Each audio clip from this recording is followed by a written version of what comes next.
স্বামী তার স্ত্রীকে জিজ্ঞেস করলো, বলো তো বউ, চাঁদ দূরে নাকি লন্ডন দূরে? তো বউ বলল, অবশ্যই লন্ডন দূরে, চাঁদ কাছে। তো স্বামী চোখগুলো বড় বড় করে বউয়ের দিকে তাকিয়ে বলল, এটা কি করে সম্ভব?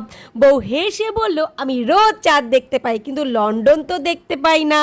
তো ব্যাপারটা কিন্তু আমার বেশ মজার লাগলো, তাই আমি তোমাদের সাথেও শেয়ার করলাম। তোমাদের কেমন লাগলো জানিও। তো আজ আমি সকাল সকাল বানাতে চলেছি চানা। তো তার জন্য এখানে নিয়ে নিয়েছি জিরে, ধনে, আদা, পেঁয়াজ, রসুন আর শুকনো লঙ্কা।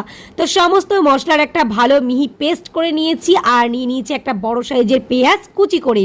তো চলো এবার রান্নাটা করি। আমি কিন্তু একদম ঘরোয়াভাবেই করবো, আর খেতে লাগবে একদম অনুষ্ঠান বাড়ির মতো। তো অনুষ্ঠান বাড়িতে তো চানাতে একদমই আলু দেয় না, আর আমার তো আলু অল টাইম ফেভারিট। তো এখানে আমি কিছু আলু কেটে নিয়েছি ওই ঘুগনির আলুর সাইজের মতো করে। আলু ভেজে তুলে রেখে একটা বড় প্রেসার কুকারে তেল দিয়ে তাতে শুকনো লঙ্কা, 5 ফোড়ন, তেজপাতা, গোটা জিরে সমস্তটা ফোড়ন দিয়ে এবারে সেই কুচি করে রাখা